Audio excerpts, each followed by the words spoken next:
함께 인사하겠습니다. 사랑하고 축복합니다. 잘 오셨습니다. 오늘 이 본문 말씀 가지고 세례 왕의 대관식이라는 제목으로 하나님의 말씀 나눌 때에 우리 한 사람 한 사람에게 필요한 하나님의 음성을 듣게 하여 주실 줄 믿습니다. 여러분, 인간에게는, 사람에게는 모든 문화권에서 통과 의례라는 아주 중요한 시간을 가지게 됩니다. 통과 의례, 우리가 많이 쓰는 말은 아니죠. 프랑스의 인류학자가 여러 나라를 돌아다니면서 관찰을 했습니다.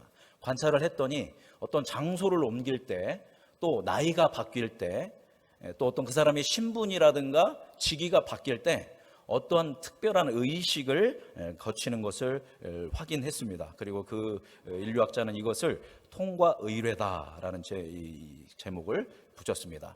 우리 가까이에 있는 이 통과 의례를 하나 이야기하자면, 예를 들면 우리가 남녀가 만나서 가정을 이룰 때, 가정을 이루기 직전에 반드시 하는 게 있죠. 남녀가 무엇을 합니까? 결혼식을 하게 됩니다. 여러분, 꼭 결혼식을 해야 하나요? 법적으로 꼭 결혼식을 해야 하는 건가요? 결혼식을 하지 않더라도 혼인신고를 하고 함께 가정을 이루어 살아가도 법적으로 전혀 문제가 없습니다. 그럼에도 불구하고 대부분의 사람들은 양가 어르신을 모시고 그 다음에 자기 친지 그리고 지인들을 초청해서 함께 성대하게 결혼식을 치르게 됩니다. 꼭 이렇게 안 해도 되는 결혼식을 하는 이유가 뭘까요? 결혼식을 하게 되면 이 결혼식을 통해서 남녀가 실제로 부부가 되었음을 사람들 앞에서 뭐하냐면 맹세하죠. 그죠? 주례자와 사람들 앞에서 맹세하고, 이 예식을 진행하는 주례자가 이제 이 두 사람이 이제 부부가 되었음을 선언합니다. 선포합니다. 이렇게 선언하게 됩니다. 그래서 이 주위의 모든 사람들의 그 축하를 받으면서 공동체에서 부부로서 공적으로 인정받게 됩니다. 그래서 이제 이 결혼식을 치르게 되면 실제적으로 이제 부부의 관계가 되게 되죠. 그래서 이제 더 이상 이성을 만날 때, 그죠? 남녀 이제 이성을 만날 때 자유로운 총각과 처녀가 아니라 배우자에 대해서 사랑의 책임과 의무를 다해야 하는 그런 남편과 아내가 되는 것입니다. 이것을 이제 정체성이 바뀌게 되는 것이죠. 그래서 결혼식을 계기로 해서 나만이 아니라 주위의 모든 사람들이 이제 저 사람은 결혼해서 한 남편이 되고 한 아내가 되었다라는 것을 서로가 인정하고, 본인 자기도 이제 나는 남편이 되었다, 아내가 되었다, 가정의 한 일원이 되었다라는 것을 인지하고 그것을 책임지면서 결혼식을 계기로 그것을 마음에 깊이 기억하고 기념하게 되는 겁니다. 그래서 이 결혼식을 뭐라고 얘기하는 거냐면 통과 의례라고 이야기합니다. 여러분, 저의 이 교회에서 직분은 뭡니까? 저는 목사입니다. 그죠? 목회자입니다. 목사가 되기 위해서도 이런 통과 의례의 과정이 있습니다. 목사가 되는 게 쉽지가 않습니다. 저도 목사가 되는데 굉장히 긴 시간이 걸렸습니다. 신학대학교를 4년 동안 다니고, 또 신학대학원을 2년을 다니고, 그럼 총 몇 년입니까? 6년 다녀도 목사가 못 됩니다. 6년 다니면 그때 전도사가 되게 됩니다. 전인전도사가 되고, 또 전인전도사가 돼서 2년 동안 또 이 코스를 거쳐야 합니다. 그래서 2년이 거치면 그때 목사고시를 보게 됩니다. 그래서 준목고시, 목사고시를 보게 되고, 그것을 합격하게 되면 이제 8년 차가 지나면 이제 스트라이트로 가장 빨리 돼야 8년이 돼야 목사 안수를 받는 자격이 주어지게 됩니다. 그래서 대부분 남자들이 군대까지 포함하면 목사가 되려면 최소한 몇 년이 걸리냐면 10년이 걸립니다. 정통 교단에서 한 사람의 남자가 목회자로 세워지기 위해서는 최소 10년의 과정이 걸리게 되는 겁니다. 그 과정 가운데에 계속 전도사가 되고, 전인전도사가 되고, 준목이 되고, 시험을 치르고, 고시를 보고, 이렇게 하는 것입니다. 그래서 저는 지금으로부터 15년 전인 2006년 3월 22일에 봄날에 대전 노회의 온양교회에서 목사 안수식을 받았습니다. 그래서 앞에 나와서 그 노회장 목사님들이 다 저의 머리 위에 손을 얹고 이제 축복해 그 안수 기도를 해주고, 그때 목회자 가운을 입고, 그때부터 이제 저는 정식으로 뭐가 되는 겁니까?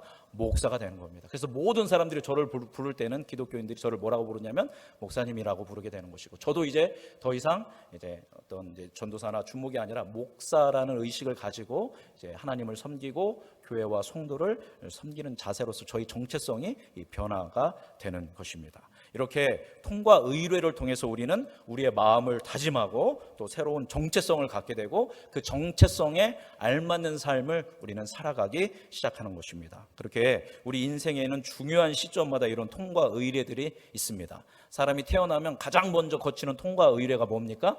100일이 되면 100일 잔치를 하고 그다음에 돌잔치를 하게 되죠. 그다음부터 이제 매년 생일을 챙기게 되고 이제 나이가 먹게 되면 입학식을 갖게 되고 또 졸업식을 하고 또 결혼식을 하고 또 집을 구하게 되면 집들이를 하고 또 여러 가지 우리가 임직을 하게 되면 임직식을 하고 요즘은 한갑은 많이 안 하죠. 7순이 되면 70이 되면 7순을 하고 그렇게 죽음의 때에는 우리가 장례식을 치르게 되는 것입니다. 그렇게 어떻게 보면 이런 통과 의례가 그 순간순간마다 우리의 마음을 새롭게 하고 우리의 정체성을 새롭게 해서 성장과 성숙을 이루어가게 만드는 하나님의 은혜가 아닐까 생각합니다. 여러분이 아마 돌아보시면 여러분의 삶 가운데도 그런 의미 있던 통과 의례들이 있을 거예요. 그죠? 가장 기억에 남는 그런 내 인생에서 뭔가 전환점이 있었던 사건은 무엇인가 한번 생각해 보셨으면 좋을 것 같습니다.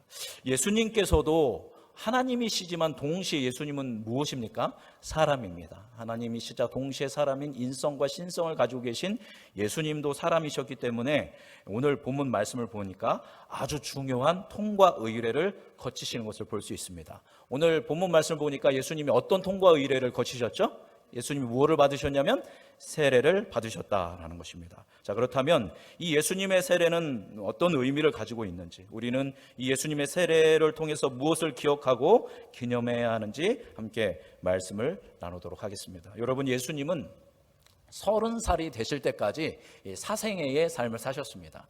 예수님의 인생을 크게 두 가지로 나누는데 하나는 사상애, 그러니까 사적인 삶을 이야기하는 것이고 하나는 공생애의 삶입니다. 그러니까 마태복음, 마가복음, 누가복음, 요한복음에 있는 예수님의 이야기는 뭐냐면 공생애입니다. 공적으로 예수님이 왕 되신 자로서 어떻게 하나님의 나라를 이루어가고 하나님의 나라를 가르쳤는지에 대해서 이 3년 반의 기간을 쓰는 것이 이 공생애의 이제 복음서들인 것입니다. 그러니까 예수님은 30년이 될 때까지, 30살이 될 때까지는 그냥 조용히 묵묵히 견디면서 준비하면서 보내셨다라는 것이죠. 그래서 성경책에 예수님의 30세 이상에 대한 기록이 있습니까? 없습니까? 한 가지 있습니다. 30세 이전에 뭐가 있냐면 12살이 되었을 때 예루살렘에 방문했던 이야기, 탄생 이야기를 제외한다면 그렇게 방문했던 이야기를 빼놓고는 12살의 예수님 이야기를 빼놓고는 성경에 30세까지의 예수님의 기록이 전혀 기록되어 있지 않은 것을 볼 수 있습니다.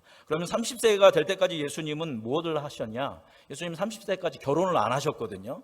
당시에는 보통 18살, 19살이면 이스라엘 사람들은 다 결혼을 하고 정상적인 사람은 다 결혼을 해서 가정을 이루었습니다. 근데 예수님이 30세 될 때까지 결혼을 안 하셨다라는 것은 그것은 보면 어머니와 형제들을 이제 부양하기 위해서 그 삶을 열심히 사셨던 것을 볼 수 있습니다. 그래서 열심히 무엇으로서의 삶을 사셨냐면 목수로서의 삶을 사셨습니다. 노동자로서 목수로서 열심히 땀을 흘려가며 아마 예수님의 이 두 손에는 굳은 살이 가득 박혀 있었을 거예요. 그렇게 열심히 일상의 삶을 살면서 노동자로서 목수로서 그렇게 30년의 삶을 열심히 살아가셨던 것입니다. 그래서 공생애를 시작하기 이전까지의 30세의 예수님을 누구냐라고 묻는다면 대부분의 사람들은 예수님에 대해서 뭐라고 대답을 했냐면 예수 그 사람은 뭐다?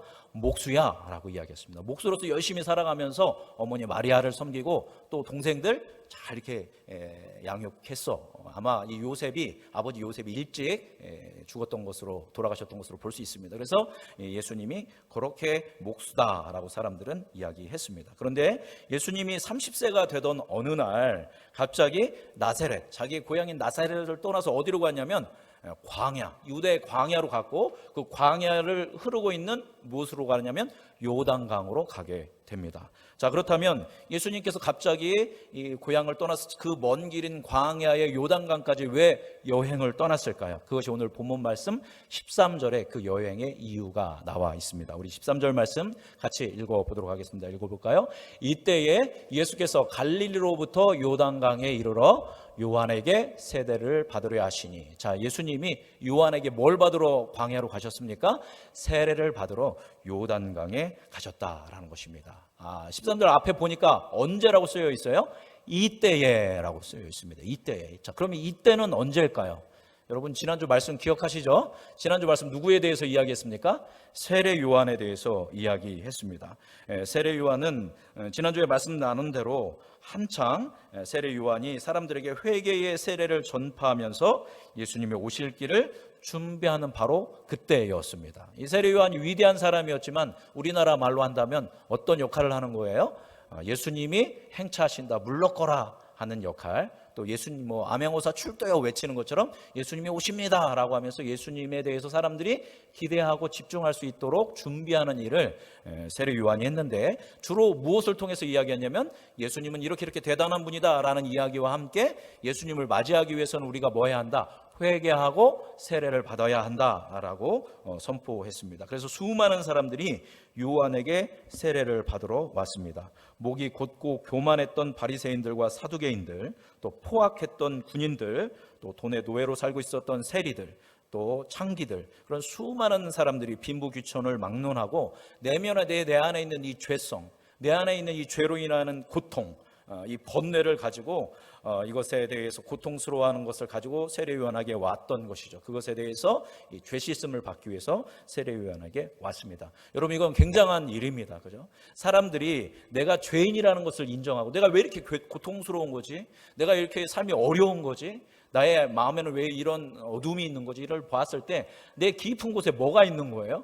죄가 있는 거예요. 그래서 내가 이 죄를 해결하지 않으면 평안과 기쁨과 감사의 삶을 살 수가 없구나. 그래서 내가 내 이 죄를 해결해야겠다라는 마음을 갖는다라는 것은 인간 스스로 가질 수 있는 게 아닙니다. 뭔가 하나님이 감동을 주셔야, 아, 내가 죄인이구나, 내 안에 죄가 있구나, 이걸 해결해야 하는구나, 그래야 내가 참된 구원을 누릴 수 있구나라는 마음은 하나님이 주시는 은혜가 있어야 가능한 것이죠. 특히나 요즘은 무엇이 선이고 무엇이 악인지 굉장히 모호한 시대, 사람들이 저마다 내 생각이 옳고 내가 정의라고 생각하는 이런 시대에는 이런 내가 죄를 가지고 주님 앞에 나아가고 회개하는 마음을 가지기는 정말 더 어려운 시대이죠. 그런데 수많은 사람들이 놀랍게도 내가 죄인이구나, 내 이 죄 문제를 해결해야겠구나, 그러기 위해서 내가 세례를 받아야겠구나 하면서 세례 요한에게 나와왔던 것이죠. 그렇게 많은 죄인들이 자기의 죄를 해결하기 위해서, 자기의 죄를 사함받기 위해서 광야의 요단강에 나올 때 예수님께서는 바로 그 죄인들의 무리에 섞여서 세례를 받기 위해서 세례 요한을 찾아오신 것입니다. 그래서 찾아오셔서 여기서 세례를 받게 되는 거죠. 그래서 이 성서학자들은 이 예수님이 이때 받은 이 세례식을 왕의 대관식 또는 왕의 취임식이라고 부릅니다. 한번 해볼까요? 왕의 대관식, 왕의 대관식, 또 왕의 취임식, 왕의 취임식이라고 부르는 거죠. 왜냐하면 마태복음에서 예수님은 유대인의 누구로 그려지고 있냐면 왕으로 그려지고 있죠. 그래서 예수님이 오셨을 때 왕으로 오셔서 동방박사들이 세 가지 예물을 드렸던 것이고, 또 지금도 예수님이 이 세례를 받는 것은 이제 왕으로서 대중 앞에서, 공공의 앞에서 처음으로 인정받는, 처음으로 자신을 드러내는 사건이기 때문에 이것을 왕의 대관식, 왕의 취임식이라고 부릅니다. 예수님께서는 이 세례를 받으실 때 처음으로 사람들 앞에서 자기를 드러내셨고, 이후에 세례를 받으신 이후에 3년 반의 공생의 사역을 본격적으로 시작하게 됩니다. 그래서 이제 왕의 사역을 시작하니까 이 세례식을 왕의 대관식이라고 이야기하는 것입니다. 그런데 왕의 대관식으로서 예수님께서 이 요단강에서 받는 세례식은 사실 너무나도 초라한 장면이었습니다. 예수님은 그냥 유대인의 그 일국의 왕으로 오신 분이 아니라 온 나라의 왕, 온 민족의 왕 뿐만 아니라 온 이 우주의 왕으로 오신 분이, 열방의 왕으로 오신 분이 예수님인데, 이 열방의 왕으로서의 대관식으로 이 세례식은 너무나도 초라했던 것이죠. 유대인들은 왕을 기다리고 있었어요. 그죠? 메시아를 기다리고 있었던 겁니다. 그들이 기다리고 있던 왕, 그들이 기다리고 있던 메시아는 누구냐면 아주 권능을 가진, 그러니까 권세와 능력을 가지고 힘을 가지고 이 유대 민족을 로마로부터, 여태까지 유대인을 괴롭혔던 모든 나라로부터 해방을 시켜주실 그 강력하고 위대한 군주, 그런 메시아를 기대하고 고대하고 있었던 것입니다. 그런데 이러한 왕이라면, 이런 강력한 왕이라면 대관식을 왕의 대관식을, 왕의 취임식을 어디에서 할까요? 아마 모든 사람들이 볼 수 있는 예루살렘의 가장 높은 곳에서, 그죠? 그래서 모든 사람들이 볼 수 있도록 왕으로서의 왕관을 씌우면서 야, 그래서 우리의 왕이 오셨다 하면서 그 취임식을 치를 겁니다. 거창하게 가장 높은 곳에서 왕의 대관식을 치를 것입니다. 그러나 예수님의 이 왕의 대관식인 세례식은 그들이 가지고 있는 이 메시아의 의식, 메시아의 이미지, 왕의 이미지를 완전히 전도하는, 완전히 뒤집어 엎는 그런 자리였다라는 것입니다. 여러분, 세례는 누가 받는 것이죠? 아마 거의 대부분 여러분 세례를 받았을 겁니다. 세례는 누가 받는 겁니까? 죄인이 받는 거예요. 그렇죠?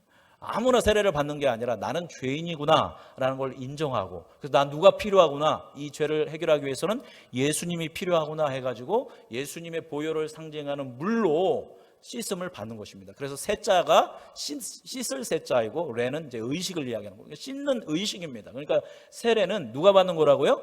죄인이 받는 거예요. 죄인이 받는 게 세례인데 예수님은 이 세례를 받으셨다라는 것이죠. 그죠? 그래서 수많은 죄인들이 강가로 내려와서 이 강물에 잠기는 것으로 말미암아서 여태까지 자기가 인생을 살아오면서 죄로 점철됐던 옛 자아는 죽어버리고 새로운 사람으로, 깨끗한 사람으로, 하나님의 사람으로 거듭나는 것이 바로 이 종교의 의식 세례였다라는 것입니다. 그래서 세례 요한은 예수님이 이 죄인이나 받는 이 세례를 받으러 오시니까 예수님을 보고 화들짝 놀라면서 이야기를 하죠. 우리 14절 말씀 같이 읽어볼까요? 자, 14절 같이 읽어보도록 하겠습니다. 시작. 요한이 말려 이르되 내가 당신에게 세례를 받아야 할 터인데 당신이 내게로 오시나이까. 아멘. 이게 요한이 이야기하는 거예요. 이 당신은, 예수님은 세례를 받을 분이 아닙니다. 오히려 누가 세례를 받아야 합니다? 내가 예수님한테 세례를 받아야 합니다 라고 세례 요한이 이야기하는 것입니다. 명확하게 정확하게 한 말입니다. 왜냐하면 다시 말하지만 세례는 누가 받는 거예요? 죄인이 받는 건데 예수님은 죄가 있으십니까? 없으십니까? 없으시죠. 하나님의 아들로서 성령으로 잉태된 분이기 때문에, 죄가 없는 분이기 때문에 예수님은 죄 씻음의 세례를 받을 필요가 없기 때문에 세례 요한이 첫 번째로 놀랐고, 두 번째로 놀라는 것은 세례라는 것은 누가 주는 거예요? 더 권위가 있는 사람, 더 하나님의 그 권위를 인정받은 사람이 그 세례를 주는 건데, 지난주에 우리가 나눴듯이 세례 요한은 내 뒤에 예수님이 오실 것인데 나는 그 예수님의 뭐 들기도 감당하지 못하겠다? 예수님의 신발 드는 것도 나는 감당하지 못한다. 그만큼 내 뒤에 오시는 분은 위대한 분이다. 난 물로 세례를 주지만 내 뒤에 오시는 분은 성령과 불로 세례를 베푸실 분이다. 그런데 그 위대한 분이, 크신 분이 나에게 세례를 베푸는 것이 합당한데 오히려 세례 요한 자기에게 세례를 받는다고 하니까 이것은 있을 수 없는 일입니다 라고 하면서 거절하게 됩니다. 거절하니까 예수님께서 다시 세례 요한을 설득하시죠. 우리 15절 말씀 읽어보도록 하겠습니다. 읽어볼까요? 예수께서 대답하여 이르시되 이제 허락하라. 우리가 이와 같이 하여 모든 의를 이루는 것이 합당하니라 하시니 이에 요한이 허락하는지라. 자, 이제 그래서 예수님이 야, 허락해라. 왜냐하면 네가 나한테 세례를 베푸는 것이 무엇을 이루는 것에 합당하다? 모든 의를 이루는 것에 합당하다라고 이야기하시면서 세례를 받으십니다. 다시 말씀드리지만 다른 왕들은 왕의 대관식을 할 때 높은 곳으로 올라가지만 예수님은 자신의 이 왕의 대관식에서 세례를 통해서 어디로 내려가시는 거예요? 아주 낮은 곳으로 내려가시는 겁니다. 하나님이신, 만왕의 왕이신 하나님께서 성육신 안에서 인간의 몸을 입고 이 땅에 내려오신 거예요. 낮아지셨는데 거기에서 머무는 것이 아니라 죄 없는 예수님께서 이제 뭐의 자리까지 내려가겠다? 내가 죄인의 자리까지 내려가겠다라는 겁니다. 실제로도 저 요단강은 해수면보다 30m 낮은 곳입니다. 그러니까 원래 육지보다도 완전히 낮은 그런 지형의 곳입니다. 그래서 더 낮은 곳으로 내려가셔서 이제 죄인의 자리까지 내려가셔서 누구와 하나 되겠다라는 의미냐면 바로 우리와 죄인들과 하나가 되겠다라는 의미로 이 죄인의 자리까지 내려가십니다. 그렇습니다. 예수님은 무슨 왕이시냐면 예수님은 겸손의 왕이시다라는 겁니다. 다른 왕은 왕으로서 군림하고 뭔가 다스리고 자기의 힘을 이제 과시하는 그런 왕이라면 예수님은 그런 군림하는 왕이 아니라 낮은 곳으로 겸손하게 내려가셔서 모든 사람을 섬기고, 어디까지 섬기냐면 자기 목숨을, 자기 몸까지 내어주실 만큼 모든 사람을 섬기는 그런 겸손한 왕이시다라는 것입니다. 자, 그래서 이와 같이 예수님께서 세례를 받으시고 낮은 곳으로 임하셔서 모든 사람들을 내가 섬기는 왕으로, 겸손한 왕으로 나온다 하면서 그래야만 뭐를 이룬다라고 이야기했습니까? 모든 의를 이룬다고 이야기했죠. 성경에서 의를 이룬다라는 것은 무슨 뜻이냐면 하나님의 뜻을 하나님의 사람들이 이룬다라는 뜻을 가지고 있습니다. 그렇다면 여기 예수님이 이야기하는 모든 의는 무엇일까요? 예수님을 향한 하나님의 뜻은 무엇일까요? 예수님으로 말미암아서 많은 사람들이 죄 속에 있고 고통 속에 있고 죽음의 두려움 가운데 있는 그 모든 사람들을 예수님으로 말미암아 죄를 해결함 받고 삶의 불완전함을 해결함 받고 지금부터 영원까지 구원을 주시는 것이 누구의 뜻이에요? 하나님의 뜻인 것입니다. 근데 예수님께서 우리 모두에게 그런 구원을 주실 수 있는 방법은 한 가지였죠. 무엇입니까? 바로 십자가에 못 박혀서 죽으심으로 인해서, 그 십자가에서 피를 흘리심으로 인해서 우리의 죄를 사하시고 우리의 연약함을 다 제거하시고 우리를 완전하게 하시고 우리를 의인으로 만드셔서 우리 모두가 지금부터 영원까지 하나님 안에서 하나님의 구원을 누리면서 평안과 기쁨과 감격의 삶을 살 수 있도록, 구원의 삶을 살 수 있도록 그렇게 이끄신다라는 겁니다. 그 완전한 의인은, 그 모든 의인은, 예수님의 의인은 어디에서 이루어지는 겁니까? 바로 십자가상에서 이루어지는 것을 의미합니다. 그러니까 예수님께서 세례를 받으신다라는 것은 곧 무슨 의미인 것입니까? 예수님께서는 곧 어디로 가신다라는 거예요? 십자가에서 죽으셔서 이 세례의 왕의 대관식을 완전하게 이룬다라는 의미를 갖는 것입니다. 죄가 없으심에도 불구하고 우리의 죄를 위해서 예수님이 침례를 받으실 때, 세례를 받으실 때 물속으로 들어가서 죄딴 사람은 죽고 물 위로 다시 나오심으로 인해서 우리에게 새 생명의 길을 열어주신 것입니다. 그래서 이 예수님이 받으시는 이 세례식의 장면은, 그저 이 왕의 대관식은 예수님 인생 전체의 그 모든 것을 상징하는 그런 상징적인 장면이다라고 볼 수 있습니다. 자, 이렇게 예수님께서 가장 낮은 자리로 가셔서 가장 낮은 죄인의 자리까지 자기를 낮추셔서 그렇게 세례를 받으셨을 때 어떤 일이 일어날까요? 우리 16절에서 17절 말씀 같이 읽어보도록 하겠습니다. 시작. 예수께서 세례를 받으시고 곧 물에서 올라오실새 하늘이 열리고 하나님의 성령이 비둘기같이 내려 자기 위에 임하심을 보시더니, 여기까지만 보면, 16절만 보면 예수님이 이렇게 가장 낮은 곳으로 가셨을 때 어떤 일이 일어났어요? 하늘이 열렸다라는 겁니다. 그리고 하나님의 성령이 하늘에서 뭐같이 예수님 위에 내려왔어요? 비둘기같이 온유하고 자연스럽게 부드럽게 예수님한테 내려오셨습니다. 그 다음에 17절 읽어볼까요? 하늘로부터 소리가 있어 말씀하시되 이는 내 사랑하는 아들이요 내 기뻐하는 자라 하시니라. 아멘. 하늘로부터 소리가 있었으니까 이 하늘의 소리는 누구의 소리입니까? 바로 하나님 아버지의 소리인 것이죠. 그래서 하나님 아버지께서 예수님을 향해 뭐라고 이야기하냐면 내 사랑하는 아들이요 내 기뻐하는 자라 하시니라, 이렇게 이야기하고 있습니다. 여러분, 성경에 성부, 성자, 성령 삼위일체 하나님이 한꺼번에 나오는 장면이 많지 않습니다. 거의 이 세례 받으시는 장면이 거의 유일하다라고 할 수 있어요. 성자 하나님은 지금 뭐를 받고 계시는 것입니까?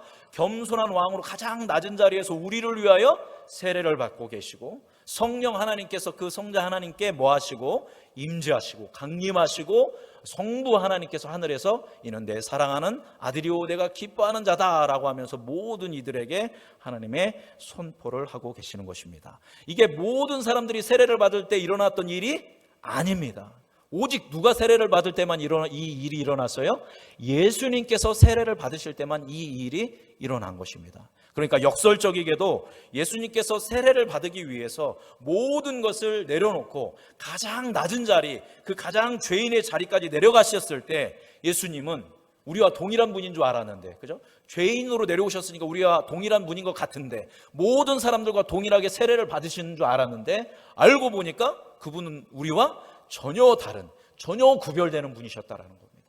그분은 하나님의 아들이신 동시에 우리가 감히 따라갈 수 없는 하나님이셨던 것이 바로 이 세례를 통해 드러난 것입니다. 가장 낮은 곳에 임하셨을 때 가장 거룩하고 위대한 분이신 것이 하나님을 통하여 하나님의 계시로 드러나는 장면이 바로 이 세례식의 장면입니다. 그래서 이제 예수님이 우리가 앞서 제가 말씀드렸던 결혼식이라든가 제가 목사 안수식을 받은 것처럼 이 세례식을 통하여서 통과 의례를 거치시고, 그래서 이제 왕으로서의, 이 유대인의 왕으로, 열방의 왕으로서의 사역을 본격적으로 시작하시게 됩니다. 그래서 나아가서 하나님의 나라를 가르치고 또 하나님의 나라를 또 선포하고 병든 사람들을 하나님의 나라의 권능으로, 예수님의 권능으로 치유하시는 사역을 하시게 됩니다. 그리고 예수님이 가는 곳마다 뭐가 일어나냐면 하나님의 나라가 이루어지는 거예요. 그래서 예수님이 있는 곳에는 뭐 남녀노소 할 것 없이, 빈부 귀천어 할 것 없이 모든 사람들이 하나님의 은혜 안에서 서로 사랑하고 서로 교제하고 서로 나누는 그런 하나님의 나라가 이루어지면서 계속 확장되게 되는 것입니다. 세례 요한은 이런 예수님을 보면서 뭐라고 이야기하냐면, 보라, 세상 죄를 지고 가는 하나님의 어린 양이로다 라고 이야기하는 것입니다. 그래서 이 세례식을 통해서 예수님 스스로도, 그리고 하나님께서도, 그리고 예수님을 바라보고 있던 모든 사람들에게 공적으로 인정받게 되는 것입니다. 다시 한번 말씀드리지만 이 왕의 대관식은, 세례는 예수님을 가장 영광스러운 자리인 십자가로 인도하게 될 것이고, 이 왕의 대관식은 십자가에서 완성을 이루게 될 것입니다. 자, 그렇다면 예수님이 이 받으신 세례식과 지금 2000년 후에 이 땅을 살아가고 있는 우리에게 이 세례식이 우리에게는 어떤 의미가 있는 것일까요? 아마 지금 앉아 계신 모든 분들은 대부분 세례를 받으셨을 것입니다. 자, 여러분, 세례를 받으실 때, 목사님이 세례를 받을 때 뭐라고 하면서 세례를 주시나요? 누구의 이름으로 세례를 베푸나요? 성부와, 이제 물을 떠서 성부와 성자와 성령의 이름으로 무슨 성도님에게 세례를 베풉니다 라고 이야기합니다. 자, 이것은 무엇을 의미하냐면, 이 물은 바로 예수 그리스도의 그 보혈을 상징하죠. 그것을 통해서 당신은 새로워졌습니다 라고 이제 이야기를 합니다. 자, 그 세례의 의미가 어떤 의미가 있는지 제가 한 가지 나눠보도록 하겠습니다. 자, 첫 번째, 우리는 뭐로 세례를 받냐면, 뭘로 우리 머리 위에 붓습니까? 물로 세례를 뱉습니다. 자, 침례교라고 들어보셨죠? 기독교에는 침례교도 있는데, 침례교와 기독교의 그 일반 장로교, 일반 교단과 가장 틀린 것은 뭐냐면, 대부분의 교단은 세례를 줍니다. 그래서 물로 머리에 이렇게 3번을 적시죠. 그러나 침례교는 어떻게 할까요? 교회, 큰 교회 보면 여기가 문이 쫙 열리면 여기에 뭐가 있냐면 목욕탕이 있어요. 욕조가 있어요. 그래서 목사님이 이제 세례식 때, 침례식 때 성도들을 이렇게 딱 해서, 성도들이 흰 가운을 입고 어떻게 하냐면 이렇게 뒤로 물속으로 확 집어 넣습니다. 제가 한번 말씀드렸었나요? 그렇게 해서 침례를 하는 거예요. 물속에 완전 담궈버리는 거예요. 그러니까 예수님은 세례를 받은 게 아니라 뭘 받으셨어요? 침례를 받았어요. 그러니까 정통은 원래 뭐냐면 침례입니다. 제가 재밌게 생각했던 게, 나중에 내가 담임 목사가 되면, 또 만약에 건축을 하게 된다면 나도 교회에 목욕탕을 만들고 싶다. 왜냐하면 이게 머리에, 제가 이제 저도 16살인가 17살 갑자기 이제 생각이 나는데, 그때 세례를 받았을 때 굉장히 기대감을 가지고 받았어요. 막 제 안에 놀라운 변화가 있을 거라고 막 기대감을 가졌는데, 그냥 목사님이 물을 찔끔 해가지고 물이 축 흘러서 옷을 적셨던 그 기억이 있어요. 그래서 막 뭔가 저는 큰 감동을, 제 성격이 열정적이라 막 했는데 그렇게 생각만큼 그러지 않았던 그런 기억이 있어요. 그래서 나는 나중에 담임 목사를 하면서 하면 성도님들 세례를 베풀 때 침례를 베풀고 싶다. 그래서 물속에 어떻게 하는 거예요? 이제 잠그는 거죠. 성도님을 잠그는데, 잠그면 우리 깜짝 놀라잖아요. 그러면 오랫동안 이렇게 아니고 금방 꺼냅니다. 그래서 놓자마자 꺼내는데, 저는 그렇게 안 하고 놓고 한 3초 동안 담궈 놓는 거죠. 그럼 깜짝 놀라겠죠. 막 몸을 치고 이제 꺼내는 것입니다. 그렇게 해야겠다라는 생각. 그러면 전혀 잊을 수 없는 세례식이 될 겁니다. 왜냐하면 이 물은 무엇을 의미하냐면 성령을 의미하고 예수의 보혈을 의미합니다. 그러니까 우리가 물 속에 들어갔다라는 거는 뭐 속에 들어갔다는 거예요? 성령의, 그 예수 그리스도의 보혈에 완전히 다 잠겨버리는 겁니다. 그 들어간다는 의미는 뭐냐면, 물속에 빠지는 것을 의미는 뭐냐면, 우리의 과거의 옛사람이, 우리의 죄사람이, 죄된 사람들이 어떻게 되는 거예요? 죽는 겁니다. 그러니까 우리가 세례를 받을 때 우리의 머리에 머리가 이렇게 물이 흐른다라는 것은, 그거는 우리의 옛사람이, 여태까지의 사람이 어떻게 되는 거예요? 죽고 나는 어떤 사람이 되는 겁니까? 새 사람이 되는 것입니다. 새 사람이 되어서 이제 예수 그리스도의 제자, 하나님의 자녀된 삶을 살게 되고 죽음에 동참하게 되는 겁니다. 그래서 세례를 받는다는 것은 예수님이 십자가에 죽으신 것처럼 나도 나의 옛사람이 예수 그리스도의 은혜 안에서, 예수의 보혈 안에서 죽습니다 라고 고백하는 거죠. 자, 물에다가 계속 담궈 놓으면 사람이 죽겠죠, 그죠? 그래서 이제 물속에서 침례를 할 때, 세례를 할 때 이제 다시 어떻게 합니까? 꺼내는 겁니다. 자, 그러면 이 꺼내는 의미는 무엇을 의미하는 것일까요? 죽으면 안 되잖아요. 죽은 다음에 뭐 해야 돼요, 우리는? 예, 뭐 해야 돼요? 부활해야 하잖아요, 그죠? 그래서 꺼내는 것은 부활을 의미하는 겁니다. 그래서 이제 나의 생명은 더 이상 나의 생명이 아니라 누구를 통해서? 예수님을 통해서 새로 태어난 이 생명이다. 그래서 예수님이 죽으시고 3일 만에 부활하신 것처럼 나도 그 예수님의 부활에 동참하는 것을 의미합니다. 그래서 세례는 나의 과거의 사람 예수님이 십자가에 죽으신 것처럼 예수님의 보혈 안에서 죽고 다시 꺼내지는 것은 예수님이 부활하신 것처럼 나도 예수님의 부활에 동참하는 인생이 됩니다 라고 이야기하고, 이 세례를 여러분이 받는 순간 더 이상 누구랑 끊을래야 끊을 수 없는 관계가 되는 거예요. 하나님 아버지와 끊을래야 끊을 수 없는 관계가 되는 것입니다. 그래서 제가 가장 사랑하는 그 성경 중에 한 장이 로마서 8장인데 세상에 그 어떤 것도 하나님의 사랑, 그리스도의 사랑과 우리를 끊을 수 있다 없다? 없다라고 이야기합니다. 그래서 여러분 세례 받으신 여러분들은 절대 하나님과 끊어질 수 없는 사랑의 관계에 들어간 것입니다. 여러분 영적 침체에 빠질 때가 있어요. 또 여러 가지 시험, 또 교회에서 여러 가지 우리가 원치 않았던 아픔을 경험할 수도 있고, 그래서 교회를 출석하지 않을 수도 있고 교회를 떠날 수도 있습니다. 떠났다고 해서 끊어진 게 아닙니다. 세례를 받았으면 언젠가는 돌아오고 언젠가는 하나님의 곁으로 돌아올 수밖에 없는 것을 이제 하나님께서 성도의 견인이라고 하는데, 이 세례는 그와 같이 하나님과의 끊을 수 없는 숙명적인 관계가 됐다라는 것을 의미합니다. 여러분, 예수님이 세례를 받았을 때 뭐가 바뀌었죠? 예수님이 세례 받기 전에는 뭐였습니까? 목수였다고 했지 않습니까? 그런데 예수님이 세례를 받으신 후에는 예수님이 뭐가 되셨어요? 만왕의 왕이요 메시아요 그리스도의 삶을 시작하는 거예요. 모든 사람들이 인정하는 겁니다. 그러니까 세례를 받으실 때 예수님의 정체성이 바뀐 것처럼 여러분도 세례를 받으면 뭐가 바뀌는 거예요? 정체성이 바뀌는 겁니다. 이전엔 그냥 세상의 사람이고, 이전엔 죄악의 세상, 사단의 자녀였지만 세례를 받는 순간에 우리는 누구의 자녀가 되는 겁니까? 하나님의 자녀가 되고, 하나님의 아들이 되고, 하나님의 딸이 되고, 하나님이 기뻐하시는 자로서의 정체성이 변화가 됩니다. 정체성이 여러분 변화되면 또 변화해야 하는 게 있는데, 삶의 목적이 바뀌는 겁니다. 여러분, 목수의 목적은 뭡니까? 목수의 인생의 목적은 어떻게 보면 좋은 집을 만들고 튼튼한 어떤 이런 걸 만드는 거지만, 왕의 목적, 메시아의 목적은 뭐냐면 이 땅 가운데 하나님의 나라를 이루어 가시는 것입니다. 우리가 세례를 받으면 이제 누구의 자녀가 되는 겁니까? 하나님의 자녀가 되고, 하나님의 제자가 되고, 하나님의 백성이 되고, 하나님의 군대가 되는 것입니다. 그때 우리의 삶의 인생의 목적이 바뀌어야 돼요. 여러분 다 세례 받으셨죠? 세례를 받았으면 여러분의 뭐가 바뀌어야 돼요? 목적이 바뀌어야 돼요. 인생의 목적이. 잘 먹고 잘 사고 편안한 것이 여러분의 목적이 되는 것이 아니라, 여러분을 통하여 여러분이 있는 곳에 하나님의 복이 흘러넘치는 통로가 돼야 하는 거죠.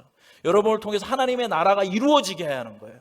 여러분의 인생을 통해서 하나님이 기뻐 받으시는 그런 영광된 삶을 사는 것이 여러분의 삶의 목적이 되어야 한다는 거죠.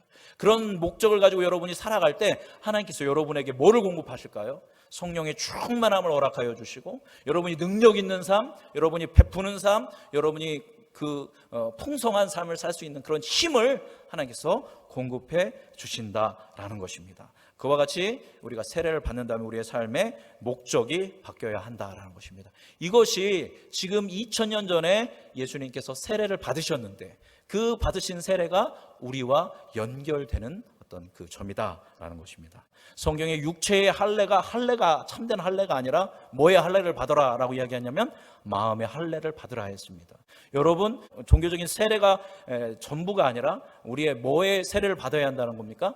마음의 세례를 날마다 받아야 한다라는 것입니다. 그래서 여러분 모두가 예수님을 사랑하고 이웃을 사랑하고 예수님의 자녀로서의 그 정체성을 가지고 그에 합한 삶을 살 수 있는 여러분이 되기를 바랍니다. 우리 힘으로 살 수 없기 때문에 하나님, 오늘도 내가 하나님의 자녀로서 하나님의 백성으로서 살아갈 수 있도록 나에게 성령의 충만함을 주시고 하나님의 권능으로 채워주옵소서. 기도할 때에 하나님께서 여러분을 그렇게 만들어 가시고 그렇게 지도하여 주실 줄 믿습니다. 우리 음성중앙교회 모든 성도님들이 세례를 받은 자로서 또 앞으로 세례를 받을 자로서 예수님처럼 그렇게 하나님의 나라를 이루어가는 거룩한 백성이 되는 여러분 되기를 간절히 소망합니다. 기도하겠습니다. 살아계신 하나님 아버지,